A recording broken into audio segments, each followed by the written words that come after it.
Hey, welcome back, traveler of the night. Or if it's your first time here, I'm glad you found us. Tonight we enter a world ruled not by science, but by fear. A world where garlic kept out demons and a sneeze could invite death. Now, close your eyes, take a breath, and let's go back in time. You're not alone in the dark. Share your story in the comments. Where are you? What time is it? And how long you've been trying to fall asleep? What if I told you that saying bless you after a sneeze wasn't just politeness, but a desperate attempt to keep the devil out of your body? In the Middle Ages, people believed a single sneeze could invite evil spirits inside. This wasn't just a quirky habit, it was a matter of life and death. Tonight, we'll explore how medieval superstitions like this shaped entire societies, from childbirth rituals to funeral practices. You'll discover why garlic wasn't just for cooking, but a powerful weapon against the unseen world. And the most shocking part? Some of these beliefs still influence us today. Picture this. You feel that familiar tickle in your nose, the one that means a sneeze is coming. In our modern world, it's barely noticeable. Maybe an inconvenience during a conversation, or something you'd apologize for in a quiet room.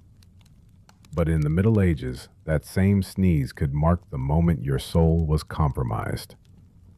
Medieval people saw the body as a fortress under constant siege, with weak points that evil forces could exploit at any moment. And sneezing? That was like leaving the drawbridge down and the gates wide open. The act of sneezing wasn't just a physical reflex, it was a spiritual emergency.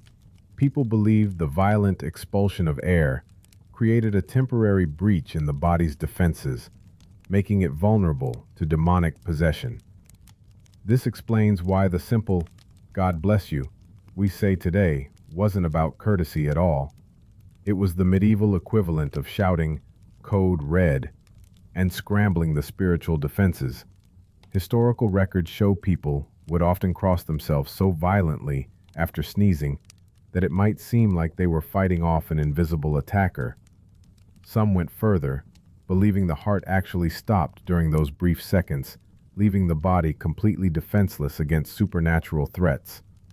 Children learned elaborate prayers to recite immediately after sneezing, drilled into them as seriously as fire drills are today. There was nothing casual about this ritual. Families treated it with the same gravity we'd give to teaching kids to look both ways before crossing the street. The fear was so ingrained that entire communities would react to a sneeze we might react to someone choking or having a medical emergency. Imagine pausing a conversation not to say Gesundheit, but to urgently perform spiritual first aid. Some medical theories of the time claimed sneezing expelled vital spirits from the body, leaving an empty vessel for demons to occupy. Others thought the nose itself was a direct channel to the soul, and a sneeze could momentarily blast that connection wide open. This explains why people would cover their noses when sneezing, not just for hygiene, but as a physical barrier against spiritual invasion. Wealthier families might keep special cloths just for this purpose, treated with herbs believed to have protective properties. The wealthy had another advantage: immediate access to holy water after sneezing. Accounts describe nobles keeping vials of blessed water at hand, specifically for post-sneeze protection. Common folk made do with whatever religious symbols they could carry, clutching crosses or medals when they felt a sneeze coming on. Some even believed the direction you faced when sneezing mattered. Turning eastward was considered safer, as it faced toward Jerusalem. Pregnant women received special warnings about sneezing, with midwives advising them to immediately recite prayers if they sneezed while carrying a child. The belief was that demons could use these moments to curse the unborn baby or even steal it from the womb. Similar fears extended to the bedroom, where sneezing during intimacy was thought to invite evil spirits into the marriage itself. Couples were advised to pause and pray together if this happened. Strangely, not all sneezes were treated equally. A single sneeze might warrant a quick blessing, but multiple sneezes in a row signaled escalating danger. Some regions developed counting systems. 3 sneezes meant immediate danger, requiring an emergency visit to the local priest. Travelers telling of lands where sneezes went unblessed shocked medieval audiences, much like stories of lawless towns would shock us today. The church formalized many of these responses, incorporating sneeze blessings into official liturgy. Some parish records show priests making house calls specifically to bless frequent sneezers. This clerical attention underscores how seriously the threat was taken.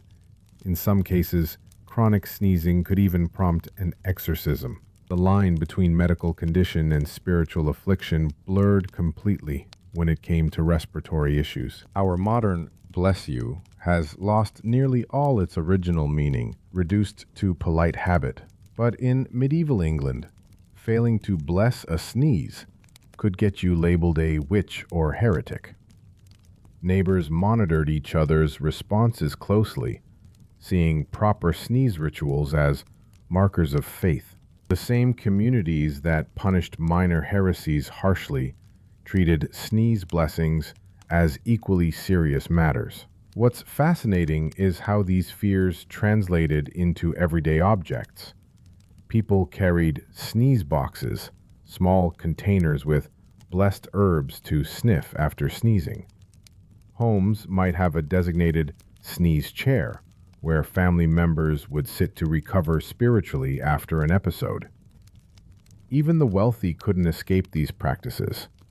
Castle inventories list special sneeze-related. Next time you cover your mouth while yawning, remember you're not just being polite, you're protecting your soul. That's how medieval people saw it. They believed your spirit could slip out through any opening in your body, and a big yawn was the perfect escape route.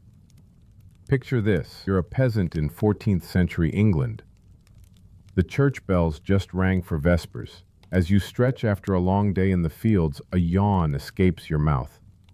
Immediately, your hands fly up, not to hide bad breath, but to physically block your soul from leaving.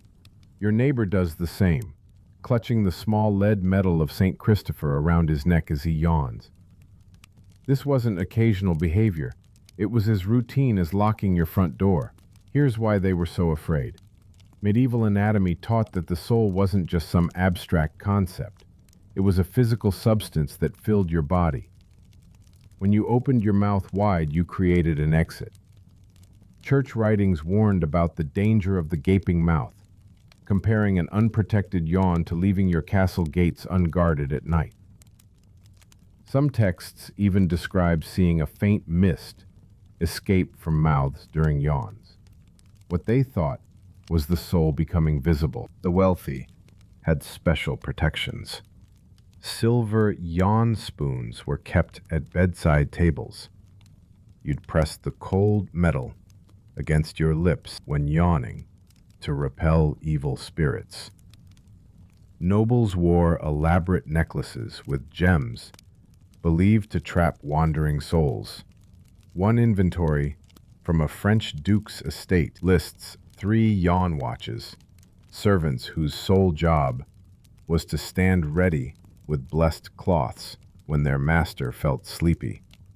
Midwives took extreme precautions with newborns.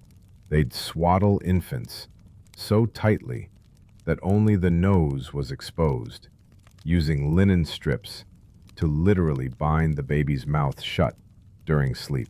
Records from a 13th century Italian hospital show they sewed small iron crosses into these mouth bindings because metal was thought to reinforce the spiritual barrier.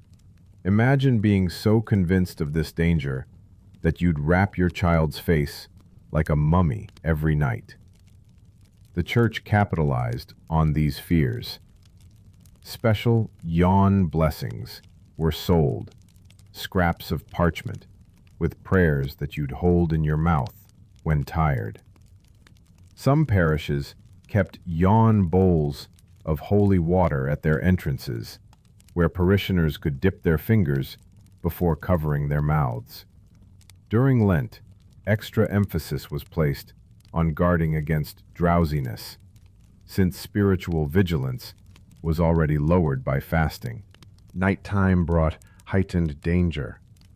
People believed demons became more active after dark, and a sleepy person was easy prey. Manuscript illustrations show bed curtains drawn tightly around sleeping figures, with hands carefully covering faces. Some accounts describe families taking turns keeping watch over sleepers prone to yawning, a medieval version of guarding against sleep apnea. The fear wasn't entirely irrational by their standards.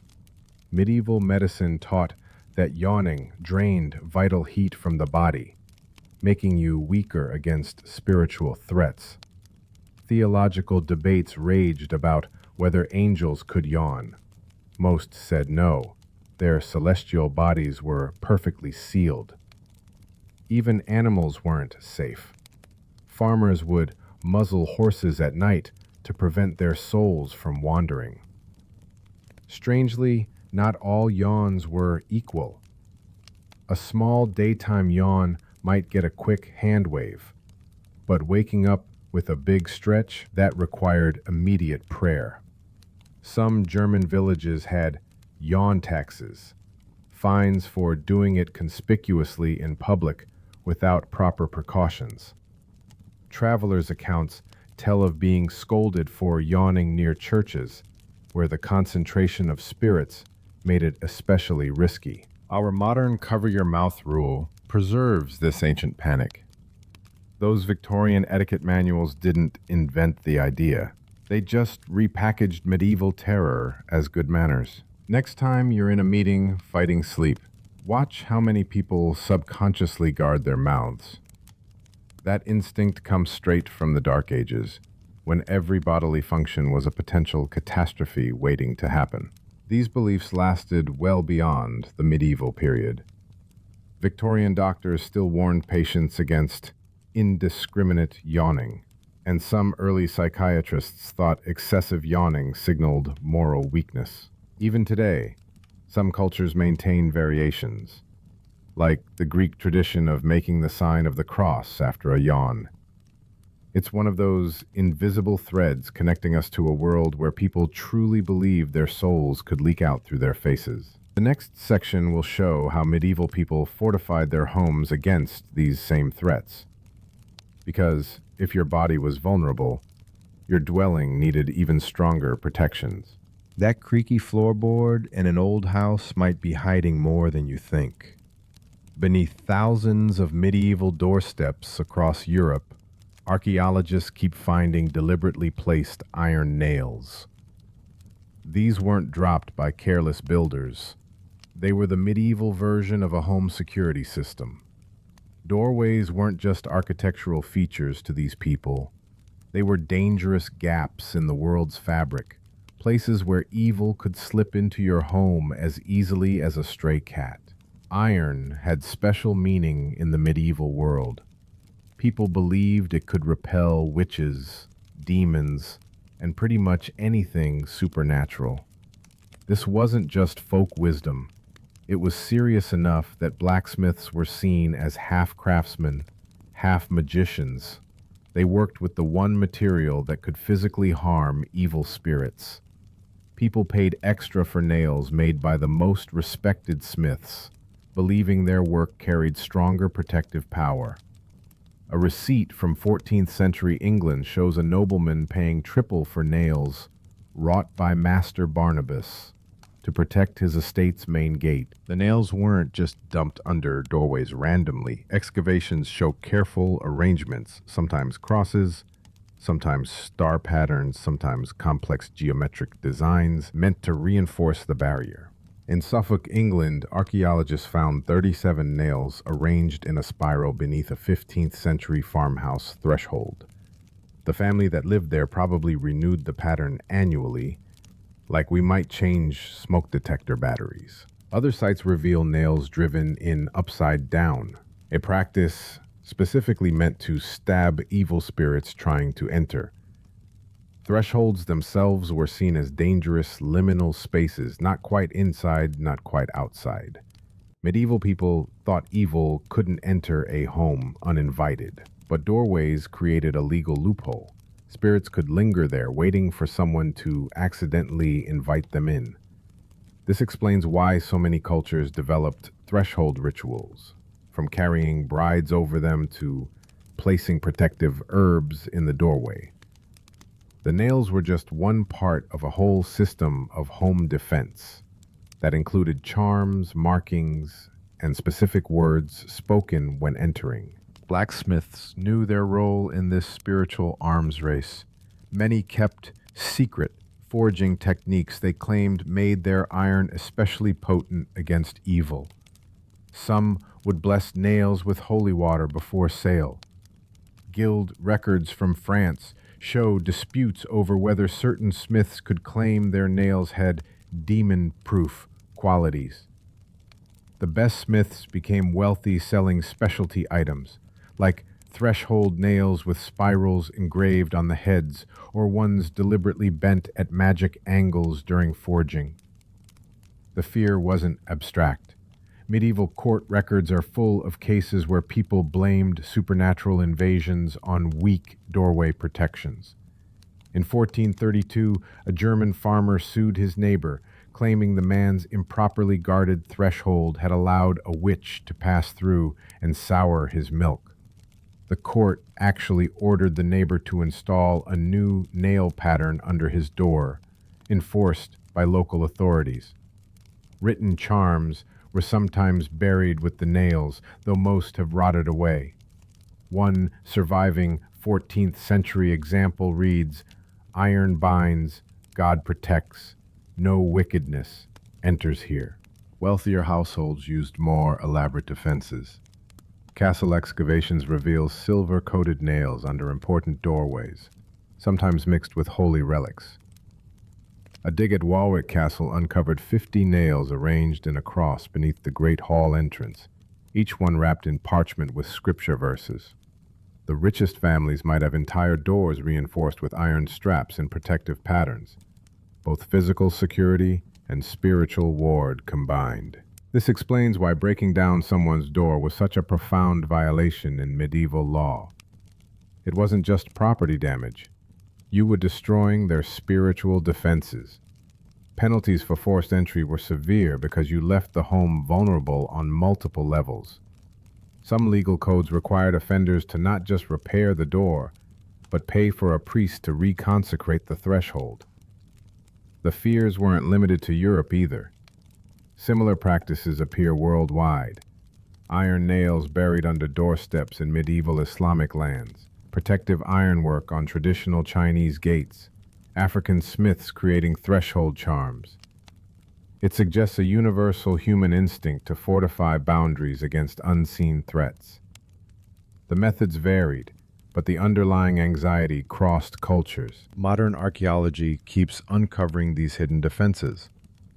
Construction crews in old European cities still occasionally hit pockets of nails beneath renovated doorways. Just last year, workers in Prague found a 15th century shoemaker's shop with 16 horseshoes buried beneath the entry. Iron protection taken to an extreme. Each horseshoe was placed facing upward. Local tradition said this caught evil spirits trying to enter.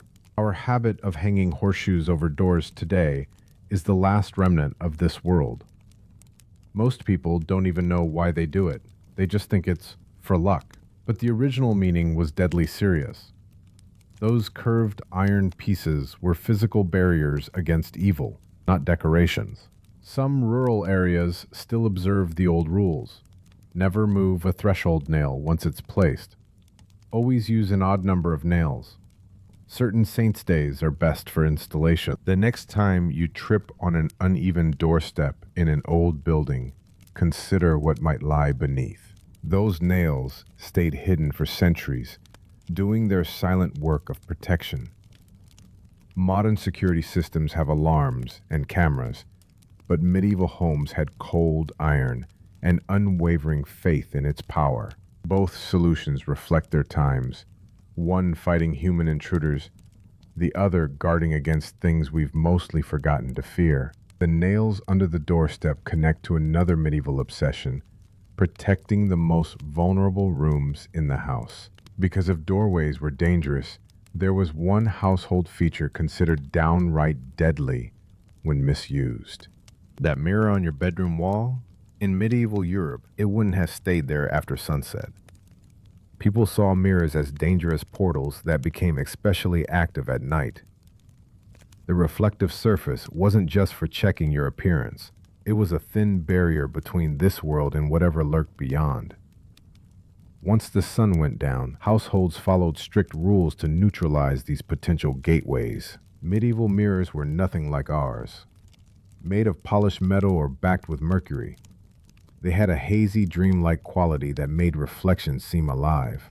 People described seeing movement in the corners, faces that weren't their own, or shadows passing behind them. This wasn't just paranoia.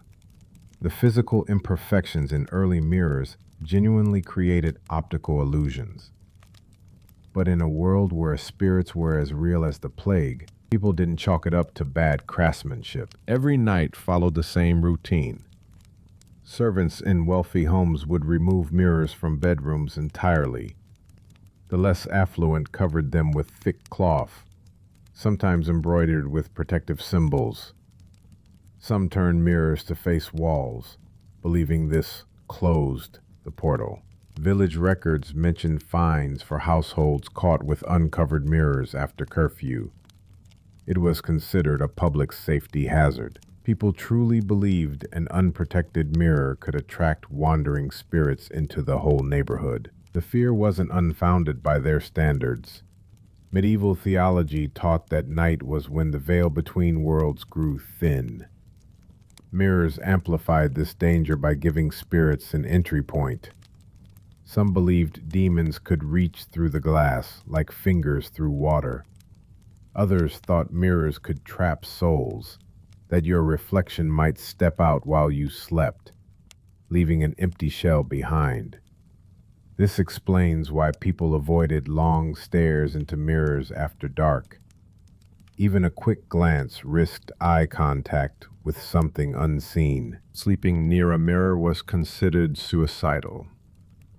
Medical texts warned it could cause soul leakage, where your vital essence would drain away night by night. Chronic fatigue, wasting illnesses, and madness were all blamed on mirror exposure.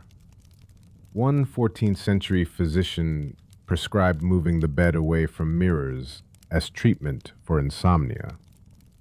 Wealthy newlyweds received special warnings. People believed intimacy near mirrors could create distorted reflections that cursed future children. The connection to vanity made mirrors doubly dangerous.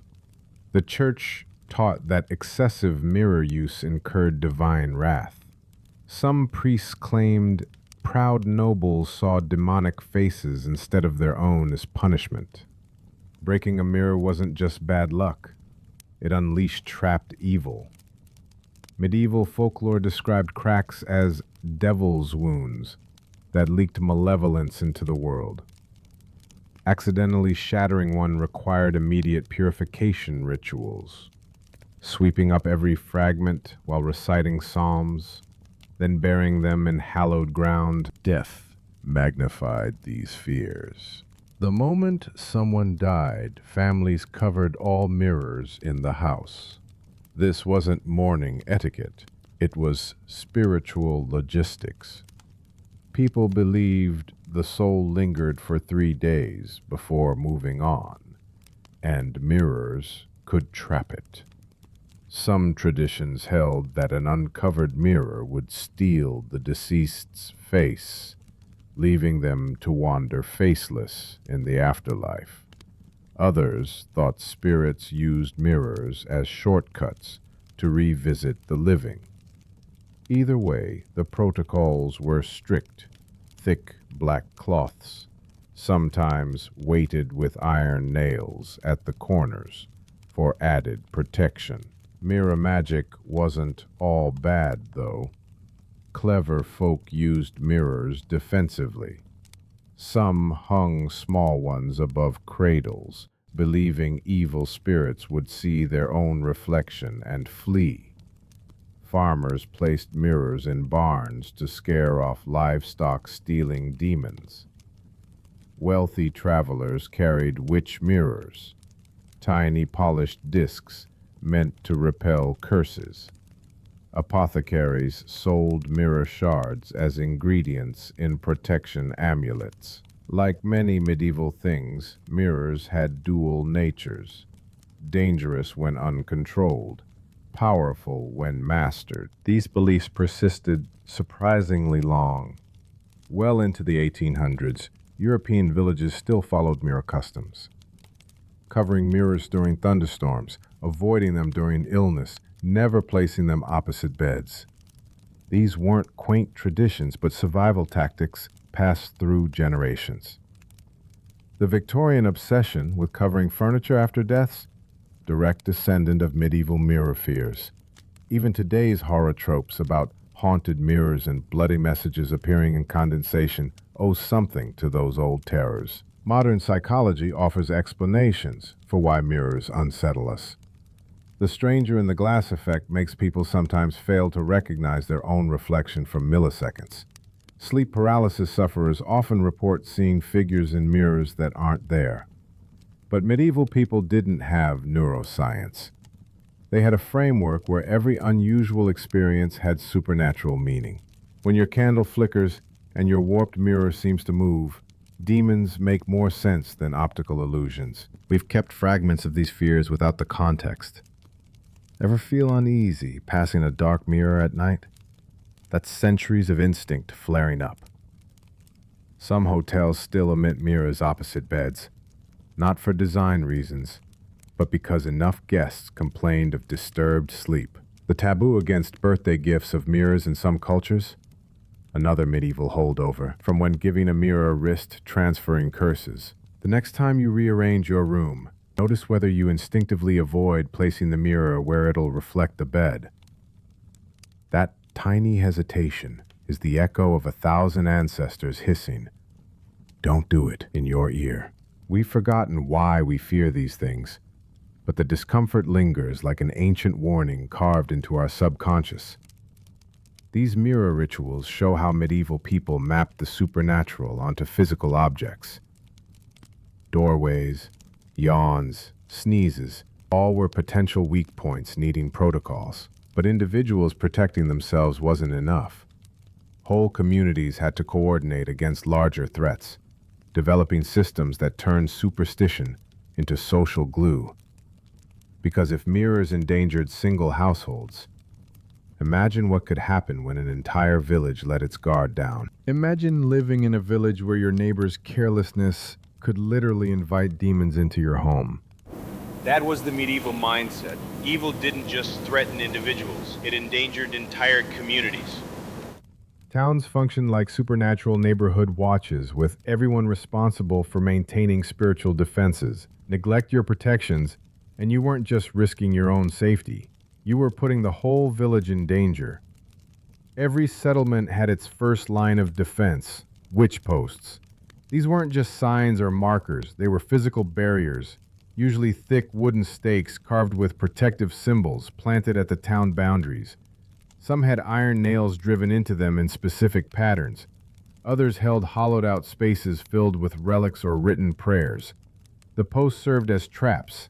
Evil forces would get snagged on them like flies in a web. Travelers often noted how villages seemed to have these odd, weathered posts at every road entrance, sometimes with rags or herbs tied to them. What looked like decoration was actually a security system. Communal bonfires were another regular event, but not for celebration. These were spiritual cleanings. Towns would gather anything that might harbor evil, old shoes, broken tools, even bed straw from sick households, and burn it all in a massive pyre. The fires weren't random. They followed strict rules. Certain days of the year, specific types of wood, always lit by the priest or oldest resident. Some places held these purifications monthly. Others waited for calamities, a bad harvest, a disease outbreak, then lit emergency bonfires. The smoke was supposed to cleanse the very air of evil influences. People would walk their children through the smoke, bring livestock near it, even wave blankets in it to carry the protection home. Church bells did double duty. Sure, they marked time and called people to Mass, but their real power came during storms. When thunder rolled in, the bell ringers got to work. Medieval people believed storms were literal battles between angels and demons overhead. The bell's sound disrupted evil forces, like sonic weapons against the supernatural. Towns took this seriously. Some kept bell ringers on storm watch, ready to sprint to the church at the first dark cloud. Records showed churches spending huge sums on extra ropes and reinforcements, so bells could be rung non-stop during bad weather. A broken bell rope during a storm was a full-blown emergency. Boundary maintenance was constant work. Groups of men would walk the town limits regularly, checking protective markers and renewing charms. In some places, this was an official duty, like serving on the night watch.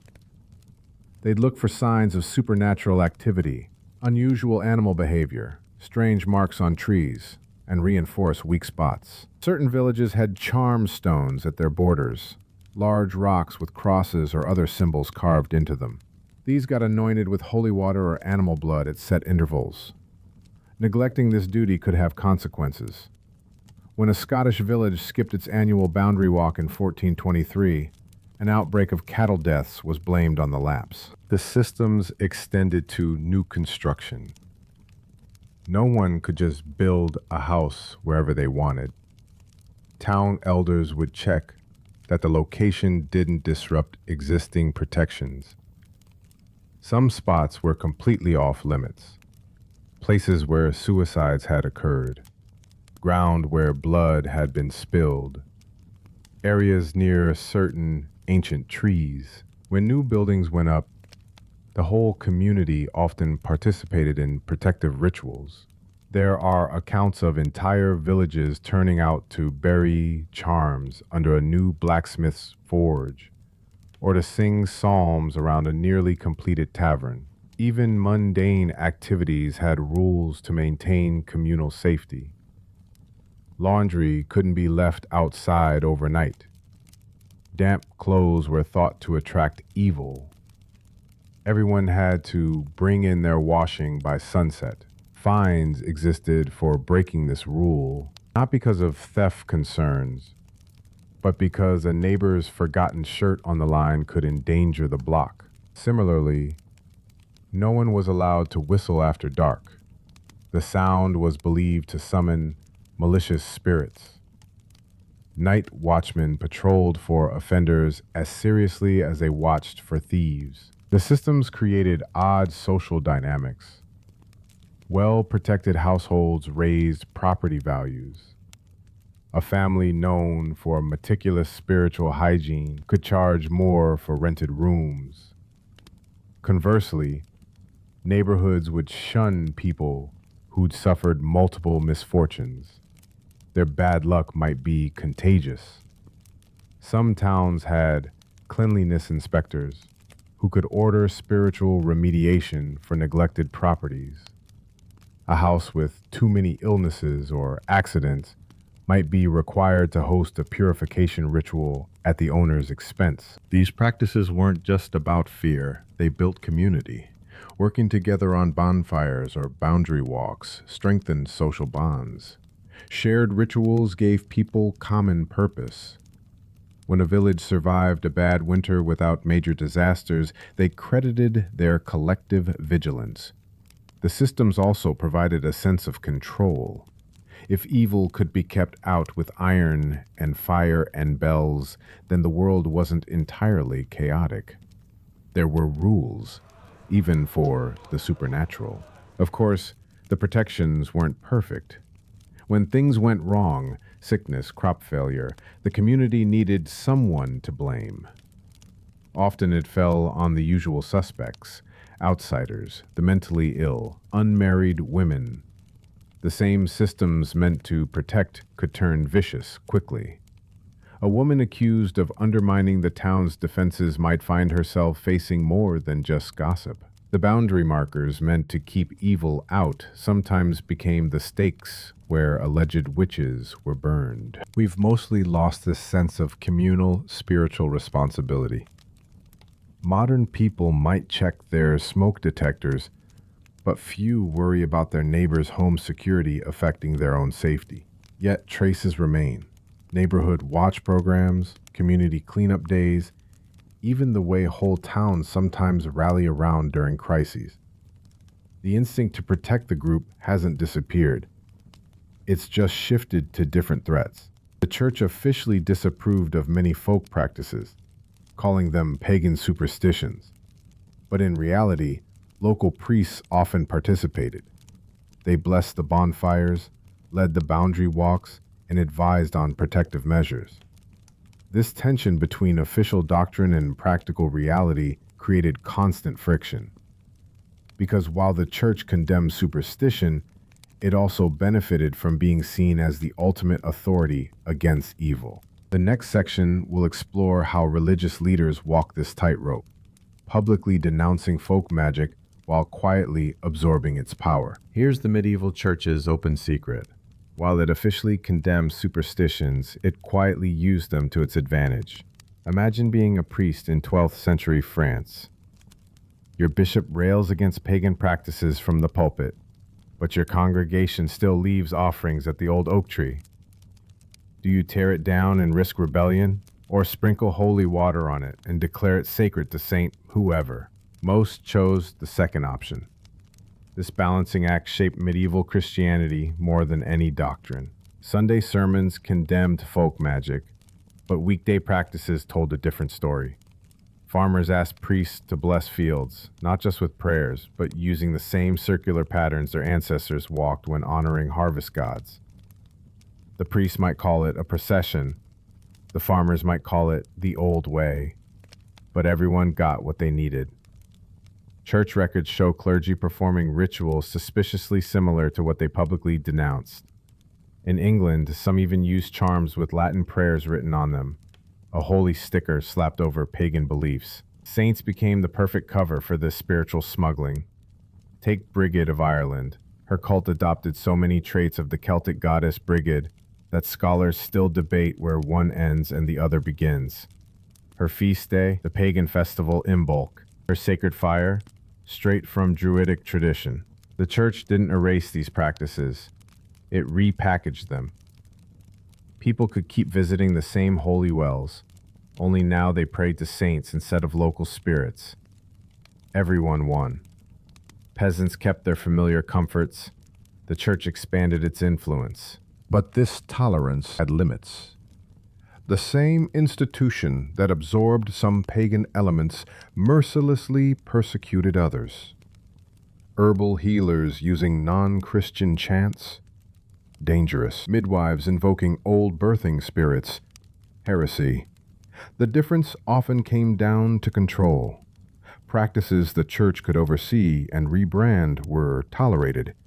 Those operating outside its authority faced suppression. A German woman was burned in 1390, not for using healing herbs, but for refusing to say Christian prayers while preparing them. Local priests walked a tightrope. Those who ignored folk customs risked losing their flock's loyalty.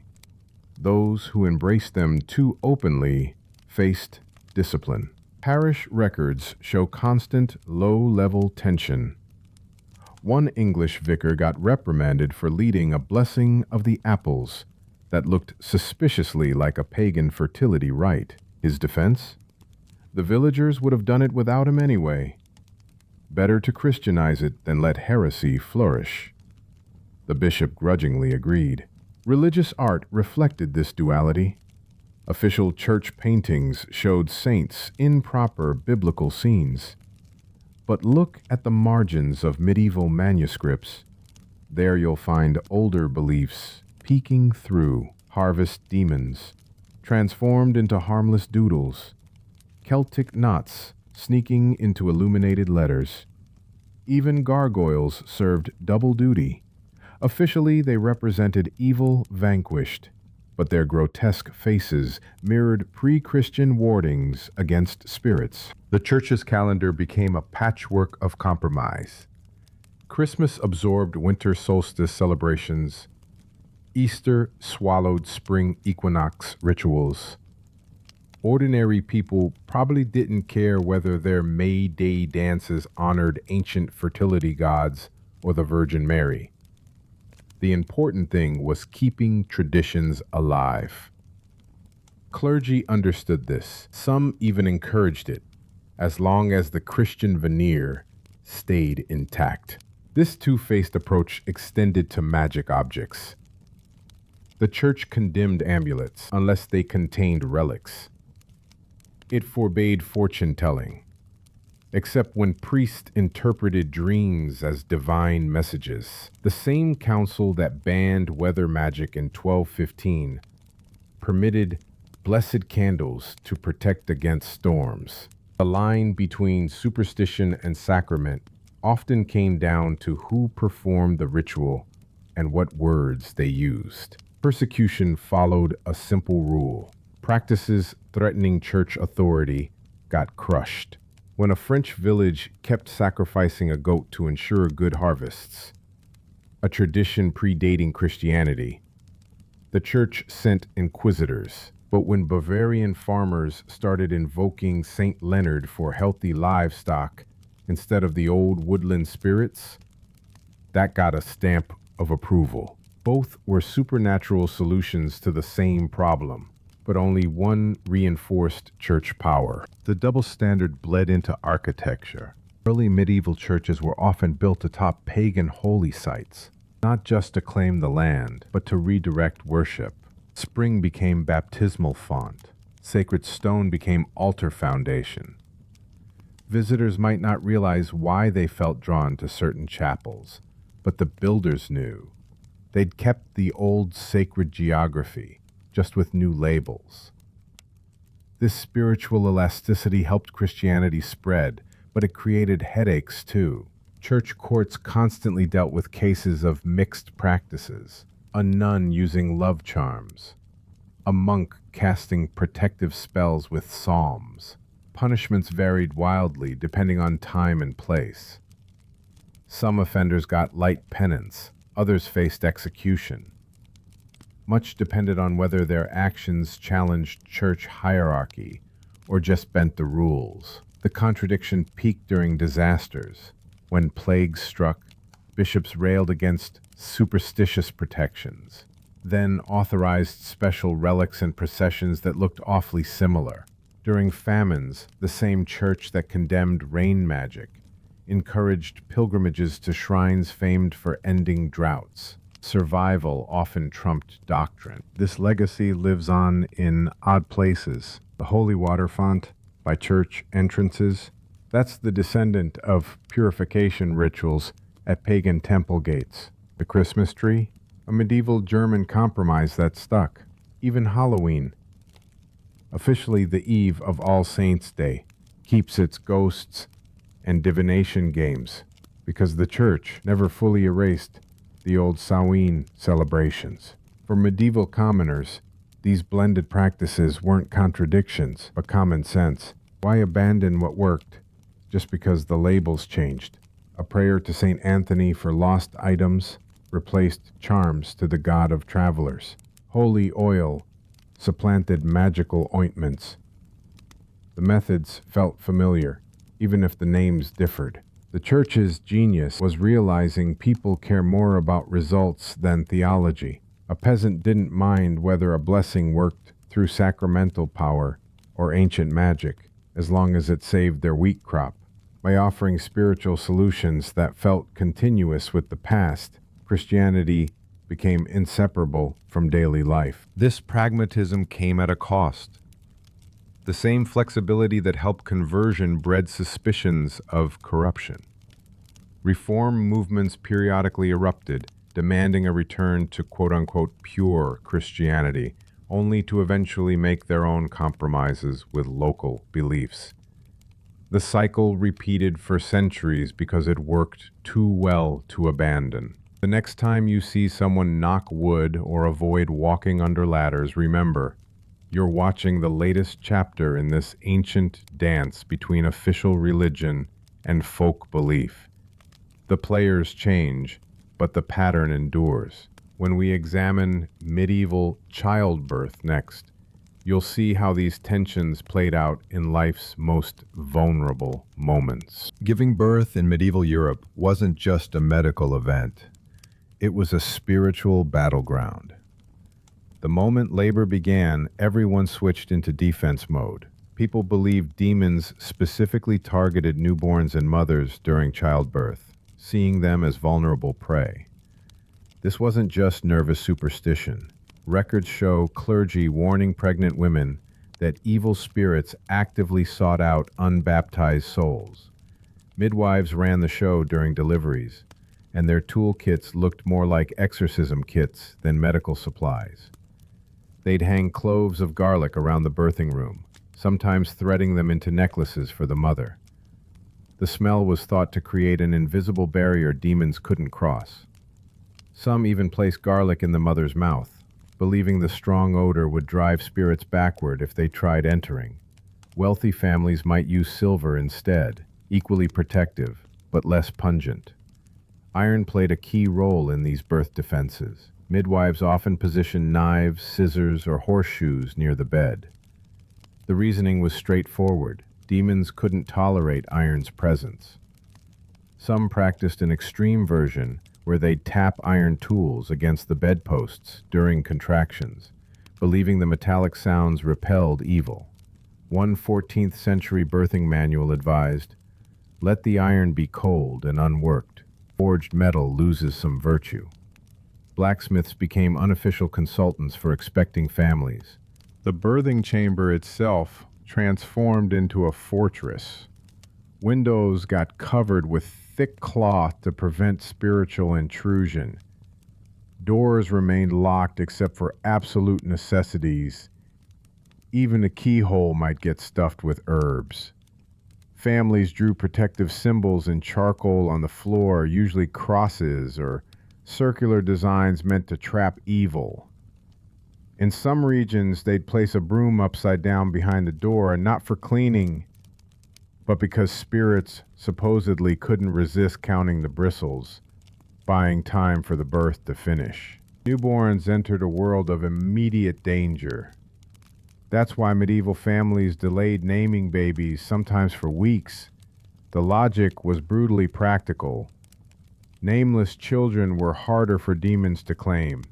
Some used temporary nicknames like Little Frog or Mouse to further confuse evil forces.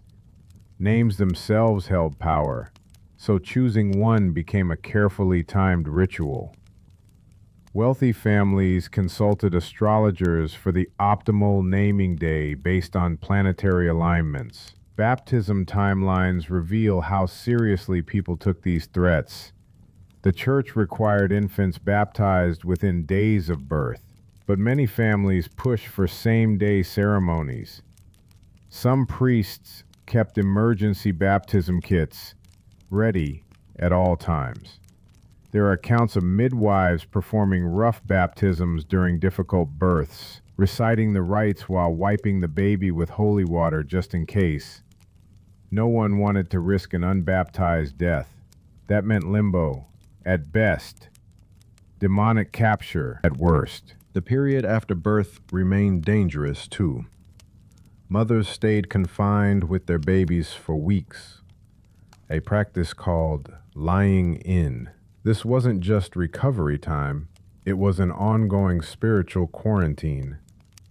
Visitors were limited, and those allowed in had to follow strict rules. No one could enter without first washing their hands in salted water.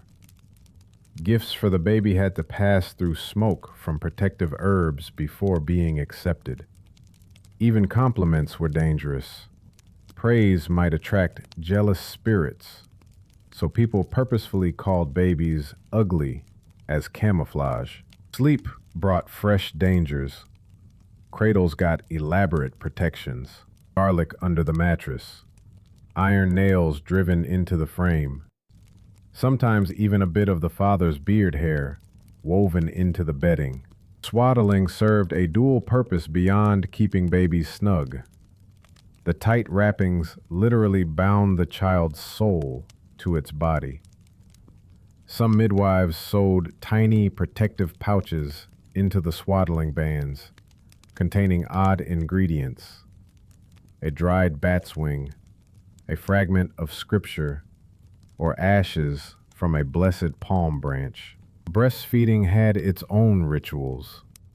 Before nursing, mothers might blow lightly on the baby's face 3 times, an echo of the Trinity meant to purify the milk. Some chewed garlic first, believing it made their milk spiritually fortified. Wealthier families hired wet nurses, but only after checking their spiritual hygiene. No recent contact with death, no suspicious moles that might mark them as witchy. The clothing choices for newborns seem strange until you understand the logic. Red was a popular color, not for aesthetics, but because people believed it confused evil spirits. Some regions dressed babies in clothes made from their father's old shirts. The familiar scent supposedly masked the new soul smell that attracted demons. Hoods often had odd protrusions or bells sewn in, meant to startle lurking spirits. Even bath time became a defensive operation. The first bath water often contained protective items: a silver coin, maybe some rosemary. Some traditions called for literally measuring the baby in its first bath, then keeping that measurement as a charm against supernatural theft. The idea was that demons couldn't take what had been properly documented and witnessed. Childbirth mortality rates were shockingly high by our standards, which only reinforced these practices. When things went wrong, people didn't blame biology. They looked for where the protections had failed. A neighbor who visited without washing hands became suspect. A cracked window letting in night air signaled demonic entry. This mindset made childbirth as much about community vigilance as individual health. These rituals persisted even as medicine advanced. Well into the Renaissance, you'd find educated aristocrats insisting on garlic in the birthing chamber, or delaying a baby's naming. The trauma of high infant mortality made people cling to any practice that might help, no matter how strange it seemed. Some elements survived into surprisingly modern times. The tradition of a baby wearing a family christening gown, that's the polished descendant of medieval spiritual armor. What looks like primitive superstition reveals something deeper about medieval minds. They viewed existence as a constant struggle between divine and demonic forces, with everyday life being the front line. Bringing new life into that world required military-level strategy. Every garlic clove, every iron nail, represented another layer of defense in an invisible war we've mostly forgotten. That same protective mindset carried over to another dangerous medieval event: marriage. Because if childbirth risked demonic interference, imagine what evil spirits could do to an entire wedding. A medieval wedding wasn't just a celebration. It was a high-stakes operation requiring supernatural countermeasures. Couples didn't just worry about rain on their big day. They feared witches might curse their fertility, demons could possess their vows, or envious neighbors might slip evil charms into the feast. Every ritual we now consider romantic tradition started as spiritual armor against these invisible threats. Brides carried bouquets, but not for aesthetics. Those flowers were tactical equipment. Garlic stalks nestled among the blooms, their pungent smell creating an invisible shield against evil. Some brides wore garlic necklaces under their dresses, the cloves tucked close like spiritual grenades. Wealthier families might substitute silver charms shaped like eyes or hands, the medieval equivalent of installing antivirus software before a major life event. Grooms had their own protections. Iron nails sewn into shoe linings or small horseshoes carried in pockets served as demon repellent. Blacksmiths became unofficial wedding consultants, providing iron components for the ceremony. One account from 14th century Germany describes a groom wearing an entire iron dagger in his boot during the vows, awkward for walking, but excellent for keeping evil at bay. The wedding party functioned as a security detail. Bridesmaids dressed identically, not for photos, but to confuse malicious spirits trying to identify the real bride. Best men weren't just witnesses, they were bodyguards against supernatural sabotage. Some traditions required them to stand with drawn swords throughout the ceremony, creating a literal steel barrier against evil. Timing the wedding was strategic. May weddings were widely avoided, too close to pagan fertility festivals that the church distrusted. June became popular not for weather, but because it honored Juno, the Roman marriage goddess, whose protection still carried weight. Certain days of the week were riskier than others. Tuesday weddings were considered especially dangerous in some regions because it was named after Tyr, the Norse god of war. The ceremony itself was packed with hidden defenses. The ring's circular shape wasn't just romantic, it created an unbroken barrier against evil. Gold's purity made it spiritually resistant to corruption. Even the placement on the left hand's fourth finger had purpose. Medieval anatomy believed a vein there connected directly to the heart, making it harder for demons to intercept the bond. Threshold rituals reveal how seriously people took transition points. Carrying the bride over the doorstep wasn't chivalry. It prevented evil from following her inside. Some couples had special incantations recited as they crossed. Others paid children to run back and forth through the doorway first, believing young souls could scare out any lurking spirits before the newlyweds entered. The feast doubled as a purification ritual. Breaking dishes wasn't drunken revelry. The shattering sounds were meant to startle evil spirits away. Certain foods had protective properties: eggs for fertility, bread to prevent poverty, salt to repel witchcraft. Guests might be required to eat specific items in a particular order to create spiritual symmetry. One French tradition demanded the bride and groom share 9 bites of 9 different foods while making eye contact, a culinary exorcism. Dancing served more than entertainment. The circular motions of traditional wedding dances created protective energy fields in folk belief. Some dances specifically mimicked the motions of grinding wheat or churning butter, activities symbolizing the hard work of marriage, while simultaneously warding off lazy spirits who might weaken the union. Bedtime brought the highest stakes.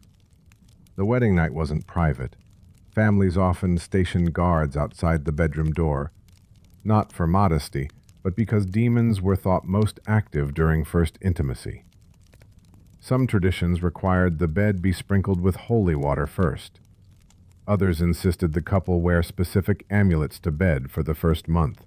In parts of England, neighbors would make noise outside the house all night, not as a prank, but to keep evil spirits distracted. Gifts followed strict protocols. Anything sharp like knives required symbolic payment, usually a penny, to prevent the gift from cutting the marriage. Mirrors were dangerous unless first breathed on by the giver to negate any trapped spirits. Even compliments were regulated. Praising the bride's beauty too much might attract the evil eye, so guests intentionally mixed in insults like ugly duckling as protective camouflage. Regional variations show how seriously communities took these threats. Scottish Highlands couples might circle their wedding party 3 times sunwise, a blatant holdover from pagan rites. Italian brides wore red veils to confuse demons. Slavic traditions included shooting arrows over the roof to clear evil spirits from the new home. Every culture developed its own anti-witchcraft wedding tech. The church walked its usual tightrope, officially condemning pagan elements while quietly incorporating them. Priests might bless a couple's bed while pretending not to notice the iron nails beneath it. Some parishes developed approved versions of folk charms. A cross inscribed on a bedpost with holy oil instead of the traditional garlic rub. The line between sacrament and superstition blurred completely at weddings. These practices weren't paranoid. They were pragmatic in a world where crop failures, infertility, and early deaths needed explanations. When a marriage failed, people didn't blame compatibility.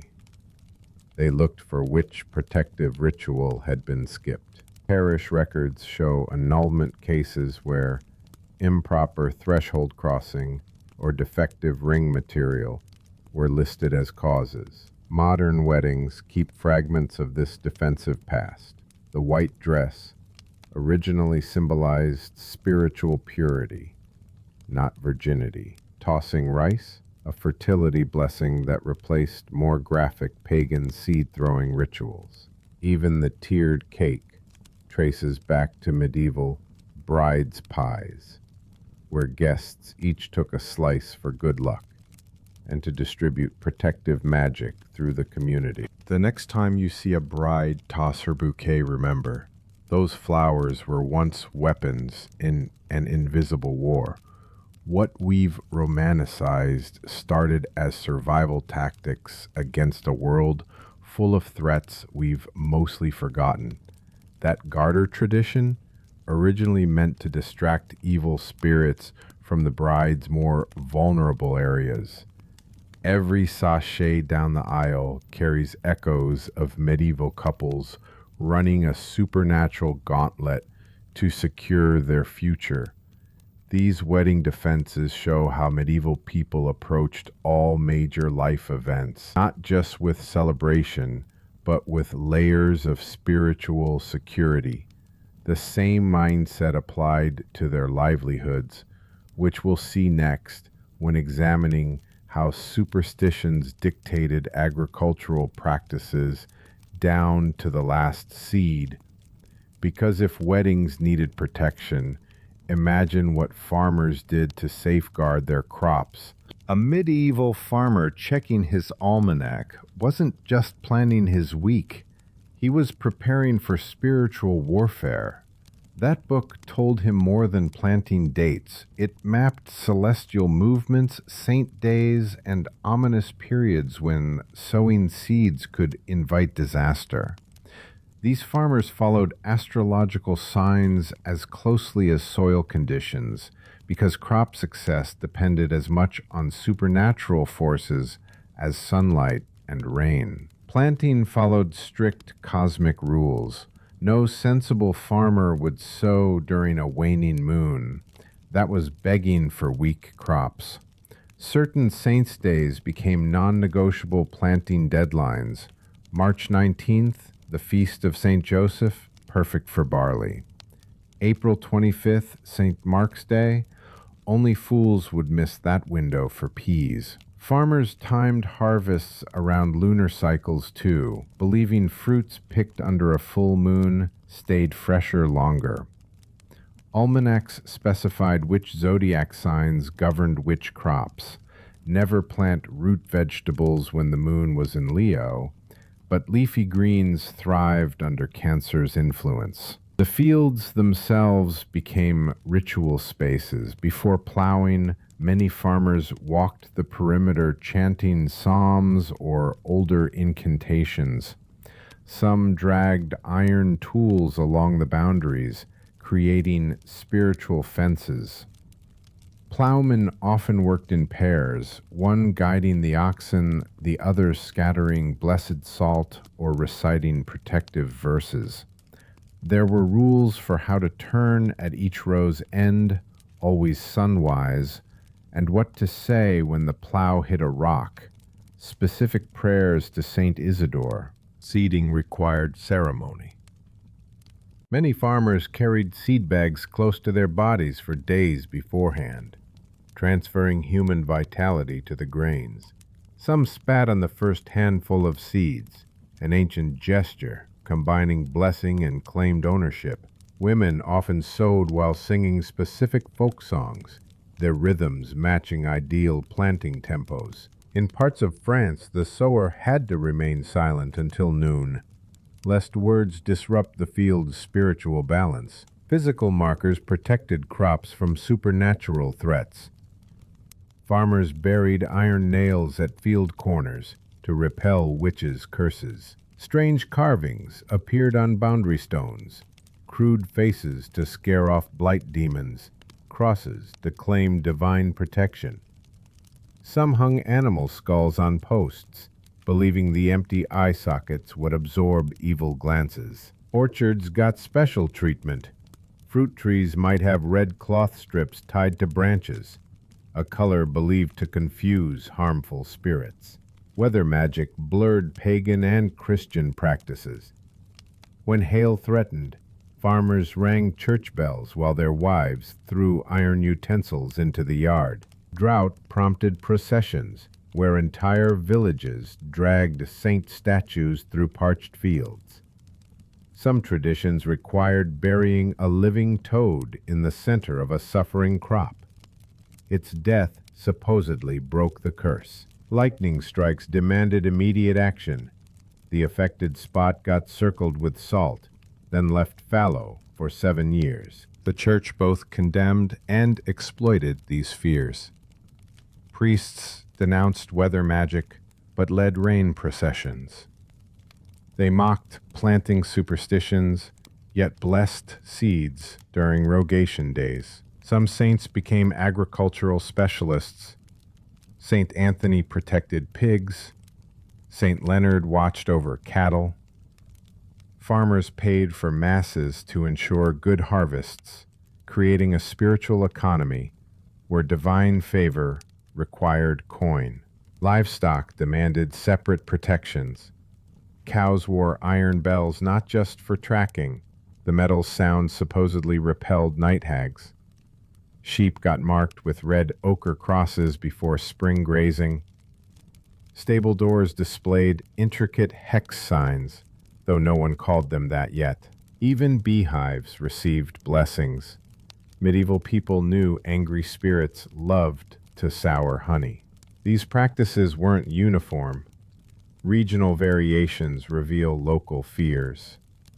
English farmers avoided plowing on Fridays, while Germans feared Tuesday fieldwork. French vineyards used different saint metals than Italian olive groves. Yet the core belief crossed borders. Survival required managing invisible forces as carefully as visible ones. Modern agriculture keeps faint echoes. Some old farmers still plant by the moon's phases. The scarecrow's original purpose wasn't just birds. It mimicked the human form to trick spirits. Even saying bumper crop comes from hanging a symbolic harvested sheaf over the barn door. What we dismiss as folklore was serious science to people who knew starvation firsthand. The same mindset that guarded crops also protected the dead. Because if spirits could wither your wheat, imagine what they might do to vulnerable souls crossing to the afterlife. In medieval Europe, death wasn't the end. It was the start of a dangerous period where both the dead and the living needed protection. The moment someone died, their home transformed into a spiritual hazard zone. Every action taken in those first hours wasn't about grief. It was about managing supernatural risks. Families moved with purpose, following rituals developed over centuries to navigate this volatile transition. Mirrors got covered immediately, but not out of respect for the dead. People believed reflective surfaces could trap souls or act as doorways for unwanted visitors. Heavy cloths, often black, got draped over every mirror in the house. Some families took extra precautions, turning mirrors to face walls or removing them from the death room entirely. This wasn't just symbolic. Household inventories show families sometimes broke mirrors after a death, too afraid to keep the potential portals intact. Windows presented another problem. While the body needed air to prevent decay, the soul needed clear exit paths. Families walked a tightrope, opening windows just enough for the soul to leave, but not so wide as to invite trouble. The positioning mattered too. East-facing windows opened first, toward Jerusalem. Some traditions required opening and closing them in specific sequences, like a spiritual airlock system. Wealthy households might hire professional window watchers to manage this delicate process. Timekeeping became dangerous after a death. Any clock in the house stopped at the moment of death, its hands frozen. This wasn't symbolic. People believed death disrupted time itself, and letting clocks run normally could trap the deceased in limbo. Servants in noble households had strict instructions about which timepieces to stop. The main hall clock always stopped first, then gradually others through the home. Restarting them required careful rituals once the body left the house. The corpse itself required constant supervision. Someone always stayed with the body, not just to pray, but to stand guard. Spirits might try to possess the newly dead, or worse, the deceased might try getting up. Candles burned at head and feet as both light source and spiritual barrier. Families in some regions placed bread on the chest or coins over the eyes, practical items that doubled as protection money for the afterlife journey. The poor sometimes used stones instead of coins. Whatever weighted the eyelids down served the purpose. Burial preparations teemed with precautions. Women washed the body using water mixed with protective herbs. Rosemary for remembrance, yes, but also because its sharp scent confused evil spirits. The washing itself followed strict protocols, always head first, never letting water runoff touch the washer's skin. Wealthier families used silver bowls, believing the metal purified the water. Some traditions required exactly 3 washers, a number that created spiritual balance. The funeral procession became a defensive operation. Pallbearers walked in specific formations, meant to confuse any spirits following the body. Paths to graves meandered deliberately, creating metaphorical knots that evil couldn't untangle. Some villages still used ancient corpse-hidden pathways that bypassed residential areas entirely. When the procession passed homes, residents would place iron implements outside their doors just in case. Grave sites had their own protections. Families buried the dead with feet toward the east, ready to rise, facing Jerusalem on Judgment Day. But this positioning also prevented restless spirits from finding their way back home. Some graves included hidden iron nails in the walls or floor of the burial pit. Wealthier families might place a saint's medallion in the corpse's hand, not just spiritual comfort, but active defense against whatever lurked beyond. The post-funeral period remained risky. Houses underwent thorough cleanings, not just for hygiene. Every surface got scrubbed with blessed water or vinegar solutions, believed to erase spiritual residue. Personal items the deceased had touched required special handling. Some burned, some buried, some given to the church. Families changed all linens and often repainted walls to create a symbolic fresh start. Food played a key role in these transitions. Communal meals after funerals weren't just about feeding mourners. The act of eating together reaffirmed life's continuity and created spiritual warmth that repelled death's chill. Specific foods appeared consistently. Bread for the body, salt for preservation, hard-boiled eggs as symbols of resurrection that also happened to be handy spirit repellents.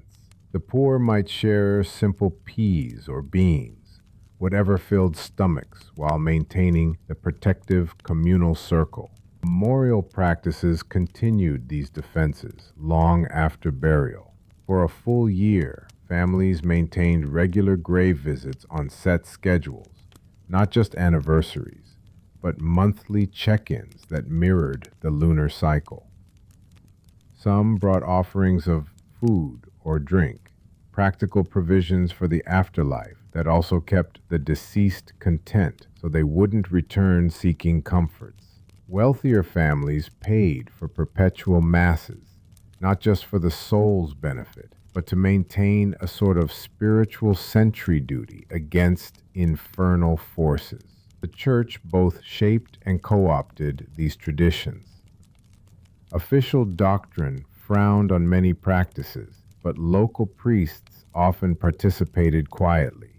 They blessed the herbs used in washing bodies, consecrated the earth for graves, even turned a blind eye to some older rituals if done discreetly.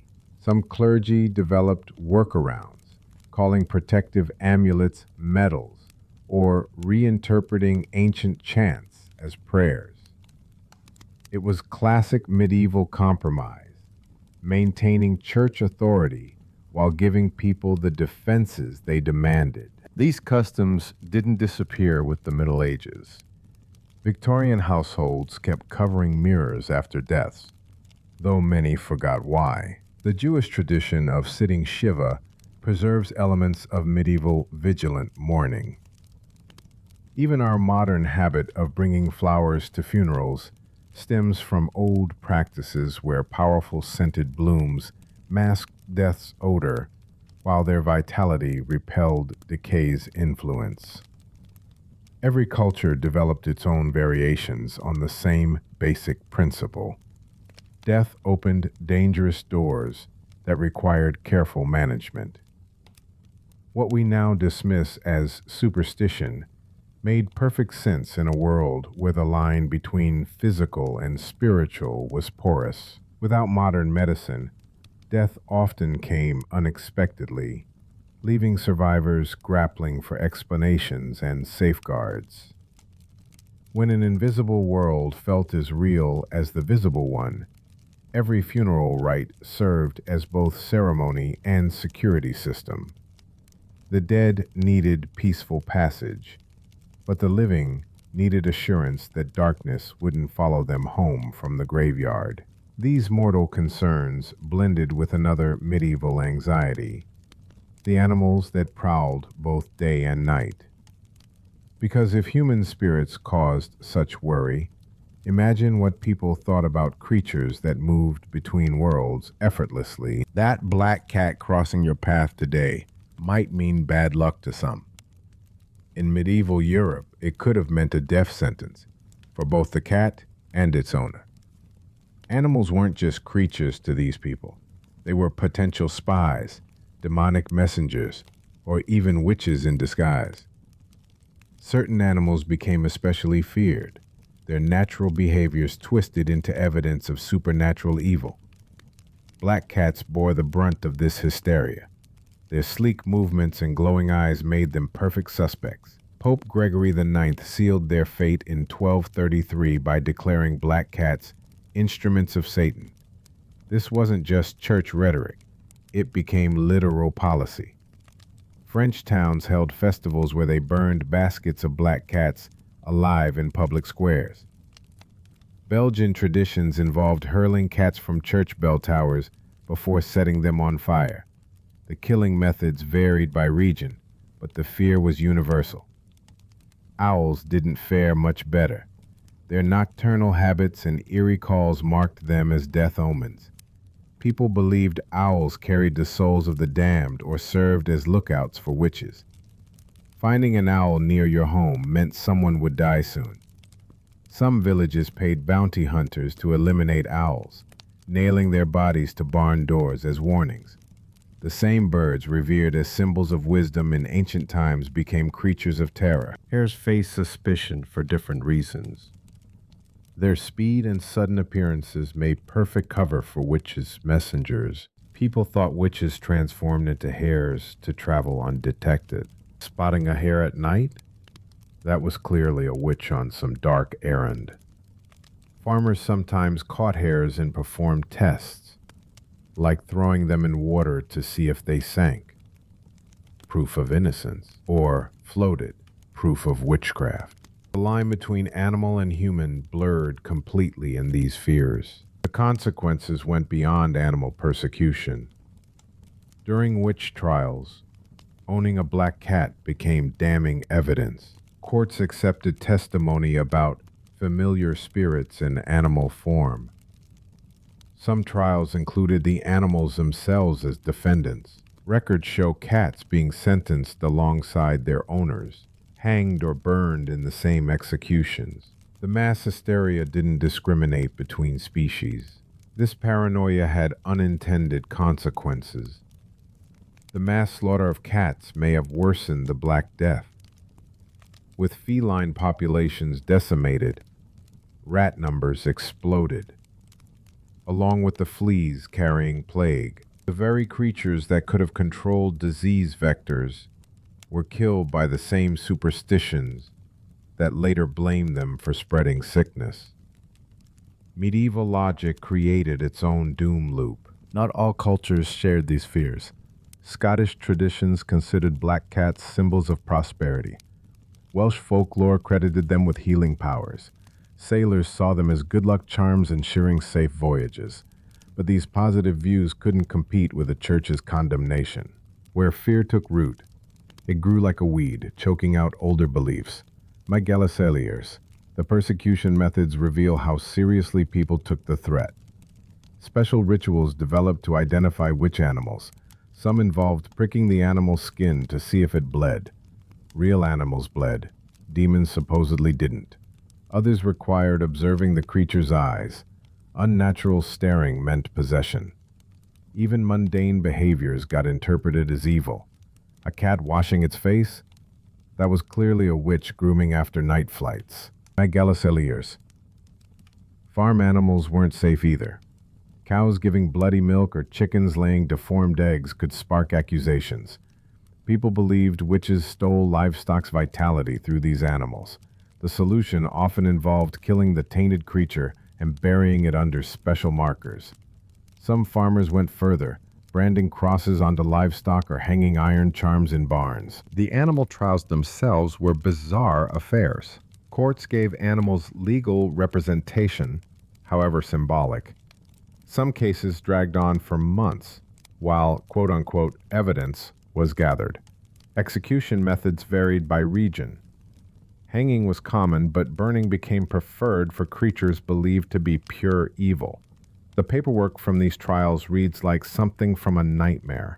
The gray cat belonging to Marguerite B. is sentenced to death for familiar spirit activity, quote-unquote. Children's rhymes preserved these fears longer than official records. Ring Around the Rosie references plague symptoms, but lesser-known rhymes warned about black cats crossing paths or owls calling at windows. Parents used these songs to teach kids which animals to avoid or report to authorities. The lessons stuck for generations, quote-unquote. Modern shelters still see lower adoption rates for black cats, especially around Halloween. Some shelters won't adopt them out in October, fearing they'll be used as props and abandoned. This lingering bias shows how deep medieval fears ran. Even today, people cross the street to avoid a black cat's path, not knowing why they do it. The animal persecutions peaked during major witch hunts, but never fully stopped. Isolated cases appeared as late as the 1700s. The last known animal execution in Europe happened in Switzerland in 1785. A dog convicted of being a witch's familiar. By then the practice was fading, but the fear behind it took longer to die. Some animals benefited from the paranoia. Dogs largely escaped suspicion, possibly because of their close human bonds. Bees were considered pure creatures. Their honey symbolized divine wisdom. But any animal acting strangely risked being labeled. A normally friendly dog that suddenly growled? That couldn't be natural. The methods used to identify which animals reveal medieval thinking. People looked for physical marks, unusual spots, extra toes, or scars that might be witches' marks. They observed behavior obsessively. An owl staring too long, a cat refusing to hunt, a hare acting tame, all became red flags. In a world where evil was everywhere, animals couldn't just be animals. This hysteria wasn't evenly distributed. Areas with strong pagan traditions often resisted the worst excesses. Places with recent Christian conversion saw more extreme persecution. The closer people were to church authority, the more likely they were to follow its lead on animal dangers. Rural areas might ignore the rules until disaster struck. Then they overcorrected violently. The animal persecutions show how fear distorts observation. Normal behaviors became sinister. Coincidences became conspiracies. A farmer's sick cow wasn't bad luck. It was clearly the work of a neighbor's demonic cat. This mindset made every misfortune someone's fault, usually someone powerless. The real witchcraft was how easily people believed the unbelievable. Today we scoff at these ideas, but we've got our own versions. People still cross fingers or knock wood without knowing why. The medieval mind didn't disappear. It just found new outlets. Their fears seem ridiculous now, but ours might look just as strange to future generations. The black cat still walks through our superstitions, its shadow longer than we realize. This animal hysteria connects directly to medieval defenses against evil, because if creatures could be supernatural threats, people needed supernatural protections, and nothing offered more security than certain plants, especially one pungent bulb that became the medieval equivalent of a panic button. Long before garlic became a kitchen staple, it served as frontline defense in medieval Europe's supernatural arms race. People didn't just season food with it, they seasoned their entire lives against evil. This pungent bulb ranked higher than any herb or metal for spiritual protection. Its sharp odor believed to create an impenetrable barrier against dark forces. While other plants had protective reputations, none matched garlic's feared status among demons and witches. Medieval households treated garlic like tactical equipment rather than cooking ingredients. People wore entire necklaces of cloves, not as fashion statements, but as personal force fields. The stronger the smell, the better the protection. A logic that made peasant homes far more secure than wealthy estates by default. Garlic wreaths hung above doorways like supernatural alarms, while sick rooms became near unbearable, with hanging garlic clusters meant to purify the air of demonic influences. Newborns slept with garlic tucked into their swaddling clothes, and brides carried cloves in their bouquets for marital protection. The use cases read like a manual for paranormal warfare. Farmers stuffed garlic into livestock's harnesses to guard against curses. Travelers packed garlic bundles alongside bread and cheese, equally essential provisions for the road. Some slept with garlic under their pillows to prevent nightmare invasions. Priests even rubbed garlic on church door handles during epidemics, believing it trapped illness demons trying to enter. The bulb served medieval society like modern security systems, expensive for the rich, but absolutely non-negotiable for survival. Preparation methods reveal how seriously people took garlic's power. Crushing it released more potency than slicing, hence the preference for rough-chopped cloves and protective charms. Certain traditions demanded garlic be harvested only during specific moon phases or saints' days to maximize spiritual strength. Blacksmiths sometimes forged small garlic presses into amulets, letting wearers refresh their defenses on the go. Wealthy families paid herbalists to create custom garlic tinctures, aged in silver bottles to amplify their effects against supernatural threats. The bulb's reputation went beyond folklore. it had institutional backing. Medieval medical texts prescribed garlic for ailments believed to have supernatural causes. The Tang Dynasty's medical manual mentions garlic juice compresses for demon-induced swellings. European monasteries grew entire garlic gardens specifically for exorcism supplies. Some church records show bishops ordering garlic stockpiles during witch panic periods, like spiritual ammunition reserves before anticipated battles. Garlic's protective role became especially crucial during plagues. As the Black Death ravaged Europe, people wore garlic masks, not just for antiseptic properties. They believed the stench created a literal force field against miasma's evil essence. Corpses often had garlic stuffed in their mouth or hands before burial, preventing the dead from rising as plague carriers. Wealthy families hung garlic garlands around their estates like quarantine barriers, while the poor rubbed garlic juice on their few belongings as makeshift protection. Animals received garlic defenses too. Farmers fed garlic to livestock during birthing seasons to ward off witchcraft. Stable boys hung garlic braids near prized horses, especially before journeys through haunted forests. Even beehives got garlic-rubbed entrances. Medieval people knew evil spirits loved to sour honey. The bulb's versatility made it indispensable, equally effective whether stopping vampire bites or preventing milk spoilage from evil eyes. Regional variations show how cultures customized garlic's use. German villages buried whole bulbs at property boundaries. Italian families painted garlic juice crosses above their doors. Slavic traditions involved rubbing garlic on babies' foreheads during naming ceremonies. French peasants wore garlic-filled shoes during midnight travels. Each adaptation reflected local fears, whether of forest spirits, water demons, or ancestral ghosts. The church's relationship with garlic was characteristically double-edged.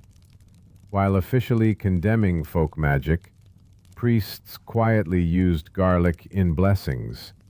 Some exorcism manuals included garlic-based rituals rebranded as sacramental rites. Clever clergy called garlic charms prayer aids when needed. Monasteries became major garlic producers, partly for medicinal use, partly because demand created reliable income. The line between faith and superstition blurred completely where this potent bulb was concerned. Modern folklore preserves remnants of these beliefs. The idea that garlic repels vampires didn't originate with Dracula. It's a direct descendant of medieval monster defenses. Southern European traditions still hang garlic braids in kitchens for good luck, forgetting the original purpose was blocking evil. Some cultures avoid garlic during mourning, a leftover from beliefs that its protective power interfered with soul's passage. Science eventually explained garlic's antibacterial properties, but the medieval mindset wasn't entirely wrong. The sulfur compounds that make garlic smell strong do create a biological barrier against some pathogens. They just called it demon-proofing instead of microbiology. Modern studies show garlic has real antifungal and antiviral effects, validation for ancient practices that sensed its potency without understanding the chemistry. This enduring belief highlights how medieval people approached threat management. Without germ theory, they developed elaborate systems based on observable effects. If garlic odors correlated with health, it must combat invisible dangers. The system was flawed, but logical given their knowledge. We scoff at calling it magic, but they'd say our antibacterial sprays are just garlic juice in fancy bottles. Both approaches aim to control unseen threats. We just have better microscopes now. Medieval magic didn't vanish with a dramatic puff of smoke.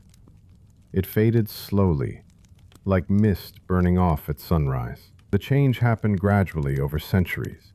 as scientific discoveries started explaining things people once blamed on spirits or curses. But old beliefs didn't disappear just because new ideas arrived. For hundreds of years, people lived with one foot in the emerging world of science, and the other still planted in ancient superstitions. The printing press played a complicated role in this shift.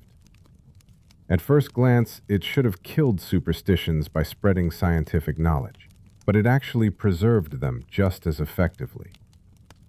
Books explaining astronomy sat alongside manuals of astrology. Medical texts shared shelf space with guides to detecting witches. The same press that published Newton's laws also cranked out pamphlets about vampire hunting. Information traveled faster, but not always in the direction reformers hoped. Medical advances chipped away at supernatural explanations, but not completely. When doctors realized germs caused disease, it didn't stop people from hanging garlic to ward off sickness. Understanding infection reduced fears of demonic possession, but mothers still crossed themselves when their children sneezed. Science explained the how, but people still wanted the why, and old beliefs filled that gap. Some professions held on to traditional practices longer than others. Midwives kept using folk remedies alongside new medical techniques. Farmers still planted by the moon long after almanacs explained seasonal weather patterns. Blacksmiths maintained rituals around ironworking, even as metallurgy became scientific. These weren't ignorant people resisting progress. They were pragmatists covering all bases in an uncertain world. The changes happened unevenly across society. Educated urban elites might laugh at peasant superstitions while still avoiding broken mirrors. Country doctors prescribed modern medicines, but also warned patients about night air's dangers.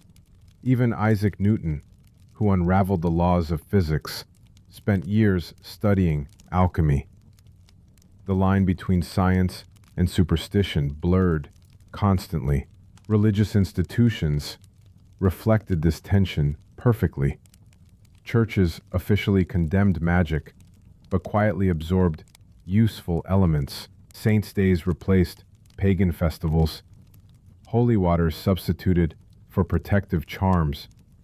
Exorcism manuals borrowed from folk remedies. The church became a strange mix of condemning superstitions while practicing its own sanctioned versions. The legal system showed similar contradictions. Witch trials decreased as courts demanded more evidence, but laws still banned maleficium, harmful magic. People could be fined for casting spells long after science explained natural phenomena. Some regions kept anti-witchcraft laws in the books into the 1700s, just in case. Ordinary people's homes became museums of this transition. A family might own a microscope but still nail horseshoes over the door. Apothecaries sold both herbal remedies and new chemical medicines. Almanacs included weather predictions alongside auspicious days for bloodletting. The past and future coexisted in everyday objects. Education accelerated the shift, but not overnight. Universities taught Copernican astronomy, while village schools still warned children about night spirits. Literacy spread scientific ideas faster, but also preserved superstitions through written records. The same person might read about gravity in the morning and throw salt over their shoulder at dinner. Government policies reflected this messy transition. Some rulers banned witch trials early, while others still paid ghost hunters. Tax records show authorities simultaneously funding scientific academies and anti-witch patrols. The state mirrored society's split personality, officially rational, but privately hedging its bets. Even language preserved this duality. Words like disaster, from bad star, kept their astrological roots while taking on new meanings. Medical terms borrowed from magical concepts. Influenza originally meant literal astral influence. The vocabulary of science emerged from the lexicon of superstition. The LRA. The decline had geographic variations too. Coastal trading cities abandoned old beliefs faster than isolated villages. Universities and ports became hubs of skepticism while rural areas maintained traditions. Travelers wrote of crossing invisible borders where one town's nonsense became the next town's truth. Generational divides widened the gap. Young people embracing new ideas often mocked their parents' superstitions until facing childbirth or crop failure themselves. Then they might quietly revisit old practices, just in case.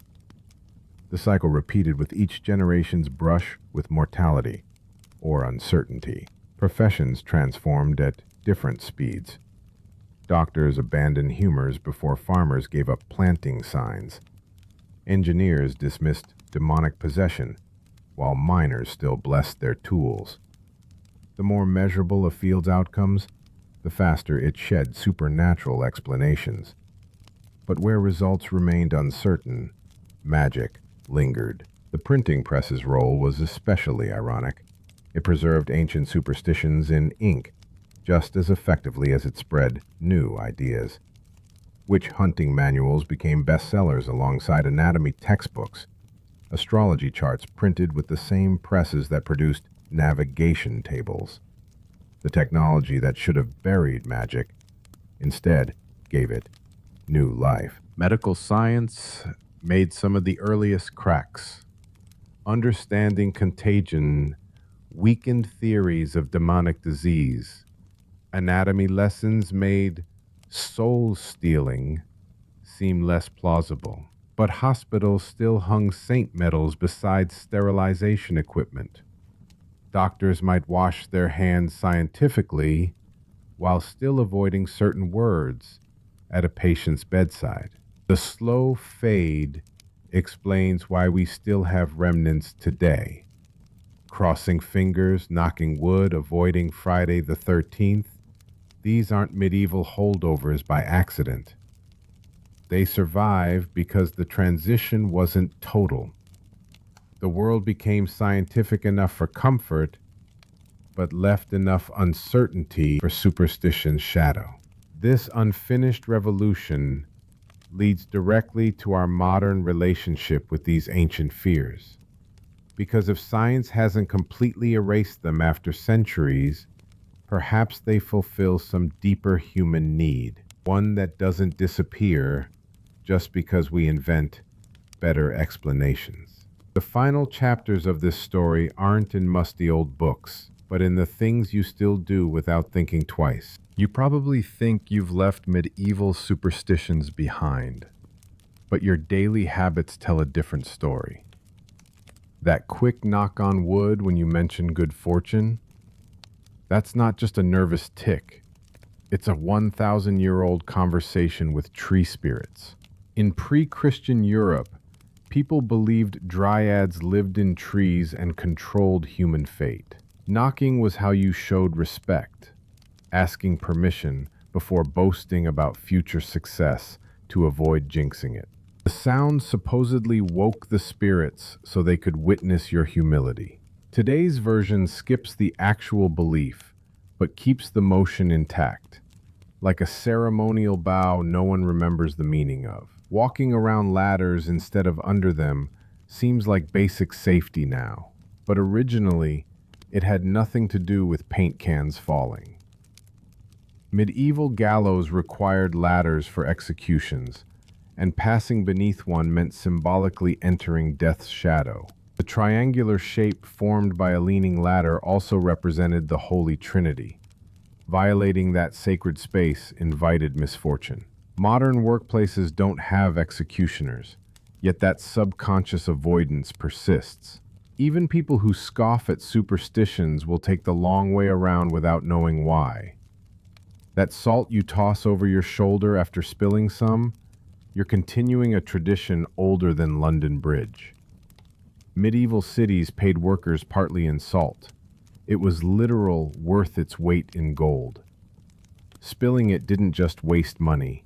It invited the devil to swoop in and steal your prosperity. The left shoulder was his favorite perch, so flinging salt that direction was like throwing sand in a burglar's eyes. Today's restaurants don't pay staff in salt, but the reflex remains, now justified as better safe than sorry. Friday the 13th anxiety isn't modern either.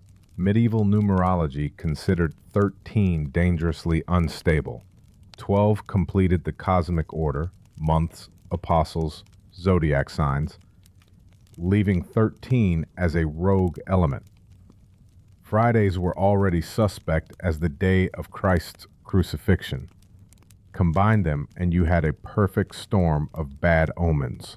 Knights Templar were arrested on Friday the 13th in 1307, sealing its cursed reputation. Today's irrational dislike of this date has no logical basis, just centuries of ingrained dread. That umbrella you won't open indoors? Blame medieval storm gods. People believed opening artificial shelter inside angered deities who controlled weather. The act might provoke real storms or simply curse your home. Sailors especially feared this. Their lives depended on weather's whims. Modern meteorology explains storms fine, but the old taboo lingers in office buildings worldwide. No one remembers the original logic, just that it feels wrong. Birthday cakes with candles have dark roots. Greeks left burning cakes on Artemis altars so smoke could carry prayers upward. Medieval Germans placed candles on Kinderfest cakes to represent life's light. Blowing them out while making wishes channeled that energy. Today's version keeps the fire but loses the goddess. Kids don't know they're reenacting ancient sacrificial rites when they puff out those flames. Holding your breath past cemeteries seems silly now, but medieval logic saw real danger. People believed spirits could enter through breath, especially near death's domain. Stopping respiration formed a temporary seal against possession. Rural drivers still unconsciously do this, a biological response masquerading as modern habit. The something borrowed, something blue wedding checklist started as armor against evil. Borrowed items carried the lender's protective magic, while blue represented fidelity and warded off jealous spirits. Modern brides follow the rhyme without its original urgency. No one actually fears demonic wedding crashes anymore. Knocking on doors before entering wasn't always about privacy. Behind every door might lurk spirits needing warning before human intrusion. Double knocking specifically mimicked Christian rhythmic codes to prove no demons answered. Today's courtesy knock preserves these ancient suspicions in sanitized form. Avoiding cracks isn't just a kid's game. Medieval streets were literal minefields of waste and disease. Stepping wrong could mean illness. Break your mother's back warned children metaphorically about bringing death home. Sidewalks today are clean, but the rhyme trained generations in careful walking. Football players touching grass before games echo medieval turf rituals. Grass symbolized Earth's living power. Touching it grounded athletes in reality before competitions that blurred physical and spiritual combat. Modern sports science replaced magic with warm-ups, but superstition outlasts reason. Bless you after sneezes once had life or death stakes. People believe sneezing expelled part of your soul or let demons in. The blessing sealed the breach. Today it's automatic politeness, the original panic flattened into reflex. Breaking wishbones continues ancient divination. Etruscans believed bird bones held future-seeing power. Romans adapted it, adding the sharing ritual. Our Thanksgiving version keeps the form but not the faith. No one actually expects cosmic answers anymore. Fingers crossed means nothing now, but medieval Christians crossed index fingers to form secret crosses during persecution. The gesture invoked divine help without alerting enemies. Today's version keeps the shape but loses the defiance. New shoes on tables aren't just messy, they once signaled death. Leaving work boots upside down meant the laborer wouldn't return. Table placement suggested someone's imminent demise. Now it's just bad luck with forgotten origins. Opening windows after death wasn't about smells. It released the soul. Stopping clocks froze time so spirits wouldn't get lost. Modern funerals often still do both, disguising ancient metaphysics as practicality. Carrying a bride over the threshold wasn't romantic. It prevented evil from hitching a ride. The bride was spiritually vulnerable in transition, needing this literal lift past lurking dangers. Today's photo op was yesterday's exorcism. Footballers growing playoff beards mimic medieval warriors. Beards held power. Shaving risked losing strength before battle. Players now cite tradition, but it's really leftover magical thinking. These behaviors survived because they're adaptable.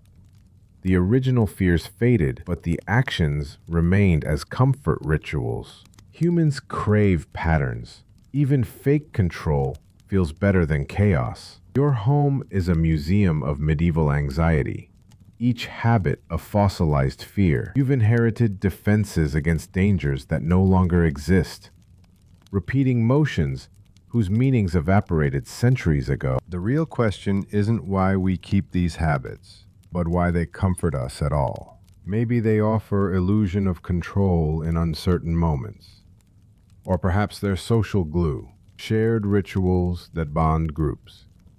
Either way, they outlasted their original purposes through sheer utility. Your house may have smart lights and Wi-Fi, but part of it still lives in the dark ages. You'll probably keep knocking wood for decades, not because it works, but because your great-grandparents did. Their world lives on in your smallest choices, their fears fossilized in gestures you can't explain. The medieval mind didn't disappear. It went underground, resurfacing whenever human reason meets the unknown. Next time you perform one of these rituals, pause mid-action. That's not just you moving. It's generations of ancestors reaching through time, their ancient warnings still shaping your hands. The true magic isn't in the superstitions, but in their unbelievable endurance. They've survived plague, war, and science through sheer stubbornness. Quiet reminders that humans fear first and think second. Your home's full of these. We have more scientific knowledge than ever, yet you probably still avoid walking under ladders or feel uneasy when a black cat crosses your path. That persistent itch for supernatural explanations isn't just stubborn ignorance. It's baked into how human brains operate. Our minds evolved to spot patterns and assign agency, survival traits that don't switch off just because we've invented microscopes. Your brain constantly looks for causes behind events. Hurt your knee after skipping a routine? That's pattern-seeking whispering you jinxed yourself. Medieval peasants blamed crop failures on curses rather than weather patterns for the same reason. Modern brains process complex data differently, but the core wiring remains unchanged. Studies show even staunch atheists will instinctively avoid unlucky numbers in high-stakes situations. Agency detection works overtime in uncertain conditions. Ever jumped at shadows in a dark room? That's your brain insisting there's something there, because assuming danger beats missing a real threat. Medieval nights amplified this. Rustling leaves became ghosts. Midnight sneezes signaled demonic presence. Today's equivalent plays out when people attribute car trouble to that one time I didn't knock wood, rather than predictable mechanical wear. Superstitions persist because they work, just not how you'd think. Knocking wood won't change outcomes, but it reduces anxiety by 30% according to neurological studies. Rituals give the illusion of control where none exists. Baseball players touching bases in order aren't preventing strikeouts. They're managing performance stress through familiar motions. Your great-grandmother hanging garlic might not have killed vampires, but it let her sleep sounder. High-stakes environments breed more superstitions. Surgeons have preoperative rituals. Athletes wear lucky socks. Gamblers develop intricate betting systems. These aren't rational, but they're functional. Studies of Wall Street traders show those with superstitions handle market volatility better than purely analytical peers. The rituals buffer against unpredictability's psychological toll, even as they do nothing to influence actual events. Culture carries superstitions across generations like a game of telephone. You don't actually believe spilled salt invites demons, but part of you still tosses some over your shoulder. These actions survive through sheer repetition, parents unconsciously passing behaviors to children who reshape them for new contexts. Ancient fears of night spirits morph into modern unease around mirrors in dark rooms. The forms shift, the impulses remain. Fear conditioning explains why irrational beliefs outlast their original purposes.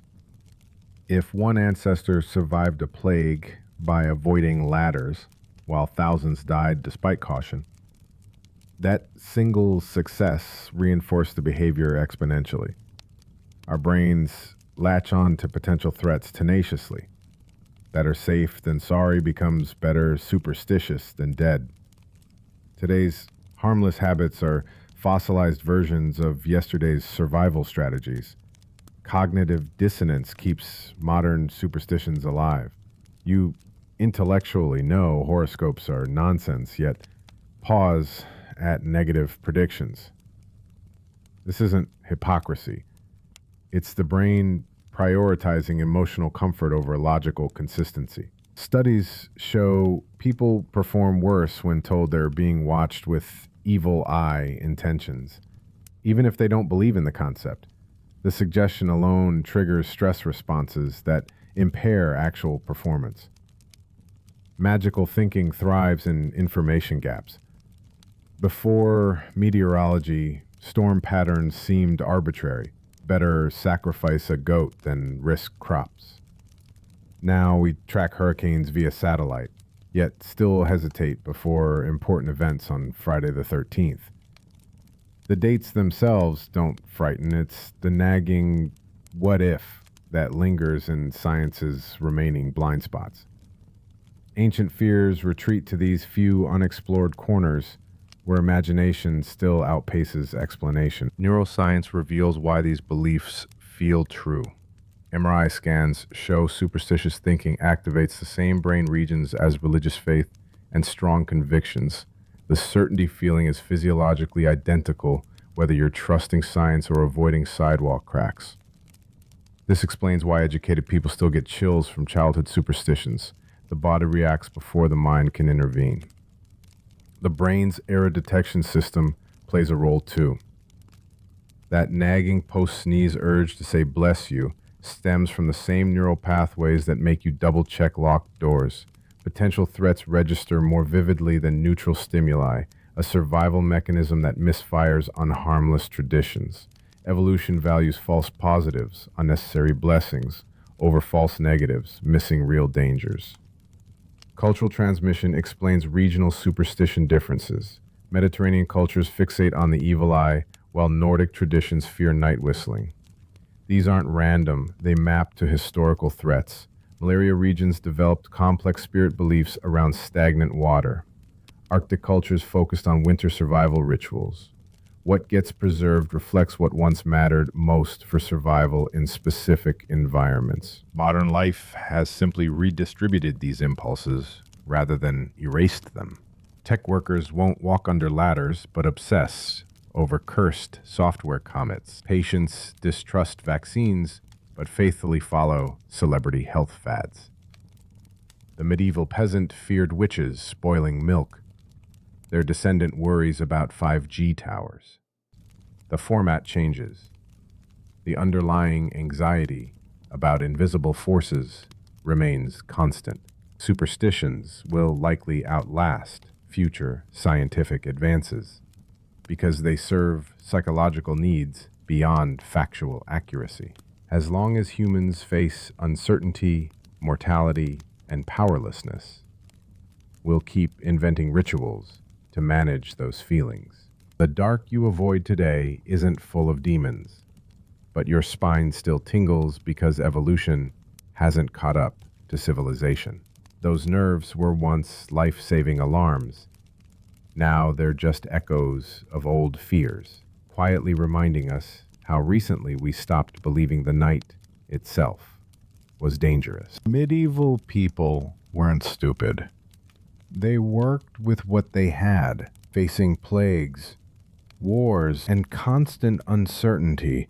Their superstitions made sense. That reflex to knock wood or avoid ladders, that's their survival strategies, trickling down to you. Next time you say bless you after a sneeze, remember, it started as emergency spiritual first aid. Your casual habits are packed with ancient fears you've forgotten. Even now, science hasn't erased that itch for rituals when life feels unstable. Look around. How many things do you do just because? That's not you. It's centuries of ancestors whispering through your actions, their old fears still shaping your safest choices.